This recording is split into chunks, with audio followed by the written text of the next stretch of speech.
지난 시간에 이어서 우리 그리스도의 주재권에 대해서 이야기하겠습니다. 주재권이라는 말은 주권이라는 거죠. 주인됨이라는 그런 표현일 수 있습니다. 예수님 믿는 사람들의 그 믿음의 시작은 뭐냐면요, 하나님이 온 우주 만물을 만드셨다라는 거예요. 그리고 그 온 우주 만물 가운데 나를 만드셨다. 그래서 나는 하나님의 것이다. 3단 논법으로 이야기하면 바로 그거예요. 하나님이 온 우주 만물을 만드셨다. 나도 만드셨다. 그러므로 나는 하나님의 것이다. 하나님이 만드셨다. 이렇게 표현할 수 있는 거죠. 그래서 우리 믿음의 시작은 하나님께서 창조하셨음을 믿는 거예요. 그리고 믿음의 핵심은 하나님께서 나를 구원하여 주신 것을 믿는 거예요. 믿음의 핵심은. 그러니까 하나님이 나를 만드시고 그 뜻대로 나를 구원하시고 내 삶의 주권자 되심을 믿는 것이 믿음이라는 거예요. 그래서 실질적으로 우리가 믿음이라는 것은 어떤 감정적인 게 아니에요. 추상적인 것이 아닙니다. 실질적으로 내 삶이 누구의 손에 있다? 하나님 손에 있다. 하나님의 주권 가운데 있다라는 것을 인정하는 것이 믿음이다라는 거죠. 그래서 하나님의 주권 가운데 있다. 나의 모든 것은 하나님의 것이다. 범사가 하나님께 달려있다. 이것을 우리가 신뢰하는 것이 믿음이라는 거예요. 그러면 그 믿음에 따른 행태들은 어떻게 나타나야 됩니까? 지금의 내 삶 속에서 어떤 사건이나 또 문제나 갈등이나 결핍이나 또 혹시 풍요로움이 있다 할지라도 이 모든 것이 다 하나님의 것이다라는 것을 인정하는 것이 믿음이다라는 거죠. 그래서 내가 형통하든지 형통하지 않든지, 내가 좀 문제가 있든지 없든지에 상관없이 내 모든 것들은 하나님께 달려있다라고 인정하는 것, 그것을 믿는 것, 이것이 추상적이지 않은 실제적인 믿음이다라는 거예요. 왜? 우리는 지금 이 땅에서의 삶을 살아가면서, 여러분 살아가면서라고 할 때 살아가면서라는 말의 의미에는 뭐가 있습니까? 그 고통이 있어요. 고통. 갈등이 있을 수 있어요. 왜? 성장통이라고 이야기하잖아요. 자라가다 보면은 아프게 되어 있어요. 아이들이 태어나자마자부터 걷지를 못해요. 태어나서 한참 있다가 기고 뭐 붙잡고 쓰고 하다가 한 발 두 발 뛰는데 한 발 두 발 뛰고도 어때요? 넘어져요. 무릎도 깨지고 뭐 이마도 깨지고 터져요. 막 다치게 되어 있어요. 그러한 과정 속에서 삶. 그래서 여러분, 삶이라는 것은요, 갈등이 있는 거예요. 고통이 있을 수밖에 없는 거예요. 이것을 하나님이 어떻게 해요? 주관하신다. 주관. 그것을 믿는 것이 믿음이에요. 그러니까 혹시 지금 내가 갈등이 있고 문제가 있어도 어때요? 나는 지금 살아있는 존재이기 때문에 하나님께 감사하면 되는 거예요. 은준아, 축복해. 더 엄마 옆으로 와. 목사님, 이 잘생긴 목사의 얼굴 보려고 고개를 이렇게 하고 보는데 너무 귀엽다 너 오늘. 더 이쪽으로 엄마 옆으로 딱 붙어.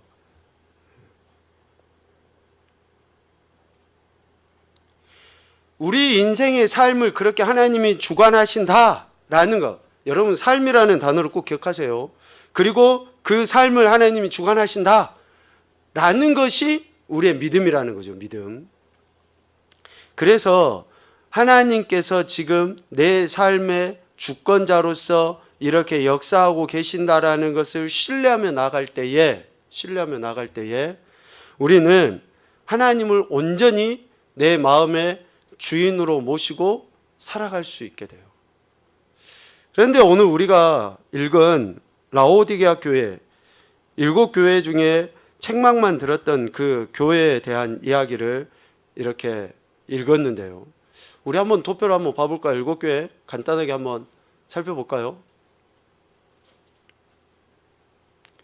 자, 에베소 교회에 대한 그런 하나님의 말씀 잘 보이나요? 작아서 어떤지 모르겠습니다.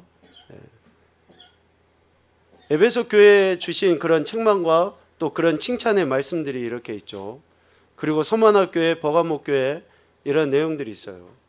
그런데 실질적으로 책망한 것에 대한 그 내용의 중심은 뭐냐면 회개예요. 회개. 돌이키는 거. 궁극적으로 우리가 하나님에서 벗어났으니까 이런 문제들이 생기는 거예요. 책망의 거리들이 생기는 거예요. 오늘 우리도 마찬가지입니다. 우리도 예수님을 믿는다고 하는 오늘 우리도 하나님의 책망의 거리들, 또 말씀을 통해서 내 안에 찔림을 주시는 것은 지금 뭡니까? 내가 정도, 바름에서 벗어나 있기 때문에 찔림이 되는 거예요. 그래서 회개하라 라고 대부분 책망의 메시지가 바로 이걸로 나타나죠. 또 한번 넘겨볼까요? 네. 두아디라 교회, 사대교회, 빌라델비아, 그리고 오늘 읽었던 라오디가 교회에 대해서 하나님이 책망도 하시고 칭찬도 하시는데, 실질적으로 라오디가 교회는 칭찬은 없어요. 오늘 우리가 읽었던 이런 말씀 속에서. 그래서 하나님의 주권을 인정하는 자와 인정하지 않는 자를 지금 일곱 교회의 모습 속에서 이렇게 나타내 보여주는데, 오늘 우리 라오디가 교회에 대해서 이제 살펴보면서 하나님의 주권을 제대로 인정하지 않는 자들의 행태가 어떻게 나타나는가 라는 것을 우리가 좀 구체적으로 살펴봤으면 좋겠습니다. 라오디가 교회의 문제를 크게 두 가지로 이렇게 이야기해요. 크게 두 가지로. 오늘 본문에 봐보면 15절과 또 17절 뭐 이런 말씀들을 통해서 이야기를 하는데, 두 가지로 그들의 문제를 이야기합니다. 첫 번째는 적극성이 없는 신앙생활을 이야기해요. 적극성이 없는 신앙생활. 두 번째는 자만에 빠져 있는 삶을 라오디게아 교회에 대한 책망의 메시지로 지금 주님이 하고 계시는 거예요. 그러면 적극성이 없는 신앙생활을 오늘 본문에서는 어떤 단어로 표현을 하고 있습니까? 미지근함. 미지근함. 차든지 덥든지 해야 되는데, 지금 이 문구를 여러분들이 좀 오해해서는 안 됩니다. 이것도 하나의 기준으로 세워져 있으면 안 돼요. 차든지 뜨겁든지 하라 라고 주님이 말씀하셨는데, 이것을 어떤 신앙의 행동으로만 표현해서는 안 됩니다. 신앙의 행동으로만 표현해서는 안 돼요. 차고 뜨겁고의 기준은 내가 보이는 행동이 기준이 돼서는 안 돼요. 주님이 지금 적극성 없는 신앙생활을 갖고 있는 라오디게아 교회에 대해서 책망을 하시는데, 이 신앙의 행태는 어느 한 사람의 기준에 의해서 나타나 보여지는 것이 전부일 수는 없다라는 거예요. 그래서 적극성 없는 신앙, 미지근함에 대해 주님이 책망하시면서 그들의 마음이 하나님을 향한 그런 열성, 조금 이따가 이제 표현을 다시 하겠습니다. 여간 이러한 미지근함에 대해서 주님이 책망하시고, 두 번째는 자만에 빠져 있는 삶을 주님이 책망하셔요. 17절 말씀에 보면 라오디게아 교회 사람들이 뭐라고 이야기합니까? 나는 부자라, 부요하여 부족한 것이 없다 라고 이야기해요. 자신들이 부자라고 이야기해요. 당시에 라오디게아 교회가 부자인 것은 맞아요. 여기서 차다, 뜨겁다 뭐 하는 그 말도 당시에 온천수를 한 8km 넘는 그 거리에서 온천수를 온천물을 끌어와가지고 그 지역의 사람들이 쓸 정도로 대단히 경제적으로도 발전했던 그 지역이었음에 틀림이 없어요. 그런데 그러한 부요함으로 인해서 어때요? 자신들은 부족함이 없다라고 이야기를 하고 있습니다. 이 두 가지 라오디게아 교회의 문제를 이야기합니다. 자, 왜 이런 문제들이 있는가? 서도에서 이야기했듯이 그들이 하나님의 주권을 제대로 인정하지 않는 것 때문에 이런 행태들이 나타나요. 그러면 여기 페이퍼에는 오타가 있는데, 미지근하다라는 말의 의미가 뭘까? 미지근하다. 헬라어로 이야기하면 클리아로스라는 단어를 씁니다. 클리아로스. 미지근함, 미지근하다. 클리아로스라는 이 단어는 사랑에 대한 무감각과 열정 사이에서 방황하고 동요하는 영적인 상태. 사랑에 대한 무감각과 열정 사이에서 방황하고 동요하는 영적인 상태를 클라이로스라고 이야기해요. 앞서 차든지 뜨겁든지 하라 라는 그런 말을 오해해서는 안 된다라고 하는 것이 어떠한 드러나 보여지는 행동, 행태만을 강조하는 단어로 써서는 안 된다라는 의미가 바로 이 클라이로스라는 단어를 통해서 알 수 있어요.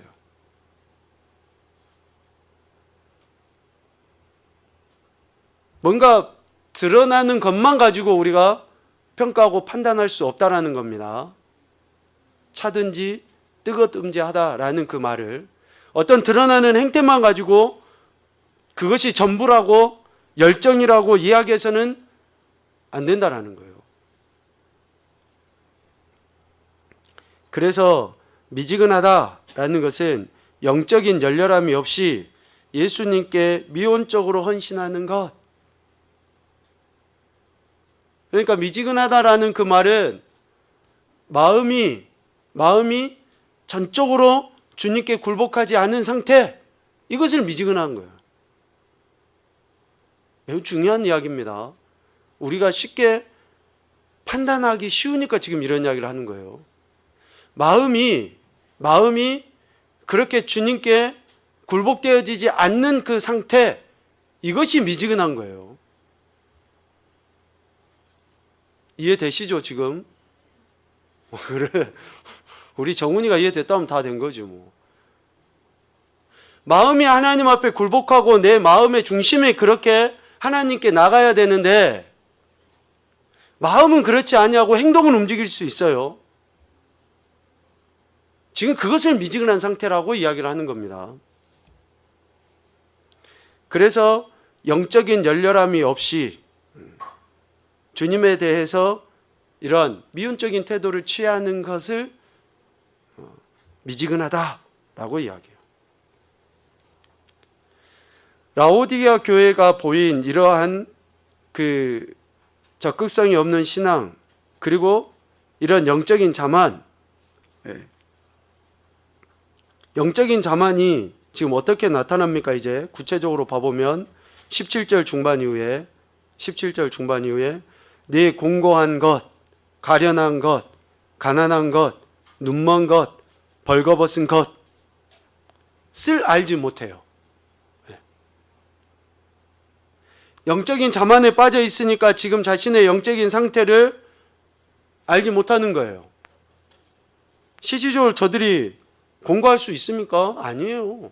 부요한 것으로 인해서, 물질로 인해서 그 풍요로움이 많죠. 가련하지도 않아요. 가난하지도 않아요. 눈멀지도 않습니다. 벌거벗지도 않았어요. 그런데 주님이 보니까 그들의 그 영적인 자만함이 꼭 이런 상태라는 거예요. 공고하고 가련하고 가난하고 눈멀고 벌거벗었는데 그들은 정작 자신을 알지 못해요. 보지를 못해요. 제대로. 그런 모습이 지금 라오디게아 교회의 모습이다 라고 지금 주님은 이렇게 진단을 하고 있다라는 것이죠. 이런 모습으로 지금 나타나고 있는 거예요. 여러분, 우리가 나의 영적인 상태를 진단해 보는 것은 매우 중요합니다. 내가 정말로 영적으로 눈먼 상태에 있는지, 가련하고 가난하고 공고한 상태에 있는지, 아니면 벌거벗은 상태에 있는지, 내가 막 큰 소리로 뭔가 외치고 한다고 하면 사람들은 다 보기에, 여기 서서 제가 항상 이런 이야기를 하니까 우리 목사님 항상 성령 충만해. 제가 항상 그러면 얼마나 좋겠어요. 여기서 늘 이야기하고 막 찬양하고 설교하고 이러니까 우리 목사님 항상 성령 충만해. 부끄럽습니다. 저는 알죠. 제 스스로를 그러지 못한 걸. 억지로 써서, 언젠가도 제가 이야기했잖아요. 개척하고 나서도 그 열심과 열정이 있는 그 상황에서도 설교하고 딱 내려와서 어떤 마음이 한켠은 드냐면 하나 해치웠어, 이런 마음이 들 때도 있었어요. 하나 해치웠어, 한 주간 또 이렇게 해치웠어, 막 이런 마음, 막 은혜로 하는 게 아니라. 그런데 그때 당시에는 지금보다 목소리가 더 컸으니까 우리 성도들, 우리 목사님 성령 충만해, 이렇게 받아들일 수도 있는 거죠. 그러니까 내가 알아요. 우리 각자가 아는 거예요. 내가 막 앞에서 뭔가 한다고 해서 다른 사람들이 평가와 판단의 문제가 아니라, 그리고 더 근본적으로는 주님이 아시는 거죠. 지금 내가 미지근한 신앙인지 아닌지, 내가 영적으로 자만한지 아닌지 주님은 아시는 거죠. 주님은. 그러니까 우리가 너무 그 말씀 좋아하잖아요. 하나님은 외모를 보시지 않고 마음의 중심을 보신다. 뭐 우리 이런 말씀들 다 이야기하잖아요. 진짜요. 하나님 우리의 마음의 중심을 보셔요. 내가 외적으로 막 으쌰으쌰하고 뭔가 드러내고 하는 것으로 인해서 하나님이 야, 너 진짜 믿음 좋아, 그렇게 말씀 안 하실 수도 있다라는 거예요. 왜? 내가 거기에서 내려와 가지고 하나 해치웠어, 그래서 또 하나 했어, 내가 했어, 이렇게 이야기하는데 어떻게 그 마음의 중심으로 열렬히 내가 주님에 대한 마음을 그렇게 고백했냐라는 것이죠. 그래서 주님은 라오디가 교회의 이런 영적인 자만에 대해서 그들이 직시할 수 있도록 구체적으로 지금 말씀하시는 거예요. 자기들은 부자여서 절대로 가난하지 않고 부유하다라고 이야기를 하는데, 정작 주님이 보시니 그들은 정말로 가난하고 공고하고 가련하고 눈멀었고 헐벗은 그런 존재다라고 주님이 지금 진단을 하시는 거예요. 지금 이 시대 한국교회도 그렇고 우리 교회도 그렇고 우리 각자 성도, 주님의 지체된 우리들도 얼마나 주님이 우리를 그렇게 보실 때 이러한 모습으로 우리를 보시지는 않을까, 우리 자신들을 제대로 진단해 볼 필요가 있는 것이죠. 그래서 이런 자만은 적극성이 없는 행동과 관련이 되어 있어요. 이런 영적인 자만, 그래서 영적인 열심이 하나님의 주권을 인정하지 않음에서 나타나기 때문에 그것에서 돌이키는 거예요. 그것에서 내가 범사에 하나님의 주권을 인정하지 않으면 그 영적인 자만이 결국은 적극성 없는 그런 신앙의 행태들로 드러나게 돼 있어요. 하나님이 원하시는 그런 모습이 아닌 행태들로 드러나게 되어 있다라는 것이죠. 그래서 주님은 라오디가 교회의 이러한 그런 적극성 없는 신앙과 영적인 자만의 문제를 제대로 진단을 하셔서 그들에게 다시금 하나님의 주권을 인정하는 자, 인정하는 성도, 교회가 되도록 이렇게 말씀으로 교훈하고 계시는 거죠. 라오디가 교회 성도들이 이런 미지근한 신앙생활을 하고 있었기 때문에 주님을 어떻게 대합니까? 20절 말씀을 통해서 보면 문 밖에 세워놓는 거예요. 주님을 문 밖에 세워놔요. 주님을 자신의 주인으로, 나의 주권자로, 나의 통치자로 모셔드리질 않아요. 주님에 대해서 안다고는 이야기하는데 그분이 나의 주인 되심에 대해서는 인정하지 않는, 이게 실질적으로 모든 지금 성도들이 직면해 있는 문제죠. 그래서 주님을 문 밖에 세워두는, 안으로 모셔드리지 않는. 그래서 라오디게아 교회 성도들에게 주님이 뭐라고 말씀하십니까? 다시 마음의 보좌로 모셔드릴 수 있도록 19절에 두 가지를 말씀하셔요. 첫 번째는 열심을 내라. 열심을 내라. 적극성 없는 그런 신앙에서 적극성 있는 그러한 태도를 취해라. 영적인 열심을 가져라. 마음의 중심으로 주님에 대한 그 올바른 고백을 하라. 이것을 이야기하는 거예요. 다시 말씀드립니다. 적극성이 있고 없고 뭐 차고 뜨겁고의 그 기준은 어떤 행동, 행태만을 이야기하는 게 결코 아닙니다. 영적인 열심. 그리고 두 번째는 회개하라. 회개하라. 하나님의 주권을 인정하라는 거예요. 이것이 있을 때에 주님을 문을 열고 모셔드리게 되는 거예요. 모셔드리게 되는 거. 그러니까 회개는 바로 이거예요. 회개는 모셔드리는 거예요. 다시 문 밖에 세워졌던 주님을 모셔드리는 거. 여러분 화면에도 이렇게 그 페이퍼에도 보시고 또 우리 온라인으로 가정에서 예배드리시는 분들은 보실 텐데 그림 3개가 이렇게 있죠. 빌 브라이트라는 박사님은 이렇게 우리 예수님 믿는 사람들을 3가지 유형으로 이렇게 이야기합니다.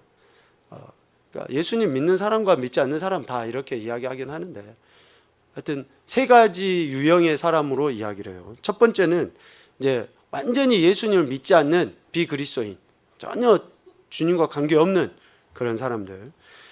우리 사형리 뭐 전도지 써보신 분들도 아실 테고 CCC 하신 분들이 다 아실 텐데 첫 번째 그림이 그거죠. 가운데 의자에가 누가 앉아 있습니까? 내가 앉아 있어요. 내가 앉아 있어. 나. 그리고 그 가에 이렇게 까만 크고 작은 점들이 있잖아요. 크고 작은 점들이 어떤 문제, 갈등, 뭐 이런 해결돼야 될 것들입니다. 이런 문제들을 내가 주인이 되어져서 내가 해결해 보려고 해요. 주님하고는 전혀 상관없이. 십자가는 원 밖에 있죠. 큰 원 밖에. 전혀 상관없이 밖에 있어요. 그리고 두 번째 가운데 그림은 성령의 사람이에요. 성령의 사람. 자, 성령의 사람은 가운데 의자에 누가 앉아 계십니까? 주님이 앉아 계시죠. 예수님이 앉아 계셔요. 나는 그 주님의 발 아래, 그 주님 발 아래 이렇게 기다리고 있는 거고. 그리고 그 모든 문제들을 주님께 의탁하는 거예요. 주님께. 갈등, 아픔 이런 것들을 다 주님께 내어 맡기는 거죠. 그런데 오늘 라오디게아 교회 성도와 같이 미지근한 신앙을 갖고 있는 사람, 즉 세상적 그리스도인이라고도 이렇게 표현하는데 예수님을 자기의 마음 안에 모셔는 드렸어요. 일단 원 안에 모셔는 드렸어요. 그런데 마음의 의자에 누가 앉아 있어요? 내가 앉아 있어요. 내가. 주님은 그 밑에 그냥 방치시켜 놓고 여전히 미지근한 성도는 주인이 누구예요? 나예요. 나. 내가 주인이고 주님은 내 인생의 온전한 주인으로 내가 고백을 하지 않아요. 그러니까 우리가 믿는다라고 하는 것을 앞서 다시 돌아가면 추상적일 수 없다라는 것이 바로 이거예요. 결코 추상적일 수가 없어요. 믿음은. 구체적으로 그분이 내 삶의 주인이시고 주권자이신 것을 고백하고 그에 따른 태도가 나타나는 것이 믿음이에요. 그런데 미지근한 성도들은 이런 세 번째 그림과 같이 주님을 모셔는 드렸다라고 자기가 말은 하는데, 믿는다라고 말은 하는데 어때요? 여전히 자기 인생의 주인은 자기예요. 그래서 주님의 말씀과 주님의 그 인도하심을 적극적으로 따라가질 않아요. 언제 따라가냐? 뭔가 잘 되고 있을 때는 따라가요. 근데 잘 안 되고 더 힘들어지면 따라가질 않아요. 포기해버려요. 그래서 이 미지근한 성도의 핵심은 뭐냐면, 몇 차례 이야기도 했지만, 하나님이 은혜로 값없이 구원해 주셨으면 그에 따른 책임이 뭡니까? 하나님의 말씀을 우리가 듣고 순종해야 될 책임, 주권자이신 그분에 대한 우리의 올바른 태도, 이 책임을 해야 되는데 그러지 못한다는 거예요. 그러지 못한다는 거예요. 그러니까 이런 사람들은 문제가 해결되기는커녕 갈수록 더 문제만 꼬여져 가게 돼 있어요. 왜 그럴까요? 왜 갈수록 문제가 꼬여질까요? 왜?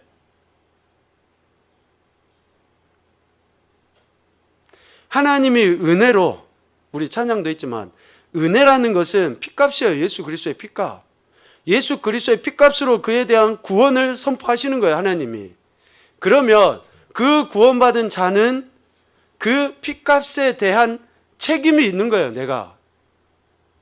그런데 그렇게 하지 않으니 주님이 계속 갈등을 통해서, 문제를 통해서 그가 하나님의 주권하에, 즉 예수 그리스도가 그의 마음의 의자에 앉도록 그를 굴복시키는 거예요. 그를 굴복시키는 거. 그러니 세 번째, 미지근한 성도는 계속적인 이런 문제와 갈등이 생길 수밖에 없어요. 그래서 이런 문제를 빨리 해결하는 방법은 뭡니까? 얼른 내가 하나님의 주권을 인정하는 것밖에 없어요. 내 마음의 중심에 주님이 앉으시도록 하는 방법밖에 없다는 거죠. 그러할 때에 이런 문제들 가운데서 우리는 해결이 되어지는 거죠. 여러분, 이 그림 세 가지를 우리는 항상 머릿속에 좀 기억을 하고 있었으면 좋겠습니다. 특별히 두 번째, 세 번째. 성령의 사람과 또 세상적 그리스도인이라고 이야기하는데, 오늘 라오디게아 교회에 했던 것처럼 미지근한 성도가 더 맞는 것 같아요. 세상적, 하여튼 미지근한 이런 성도로서의 모습인지, 아니면 내가 진짜 성령의 사람인지.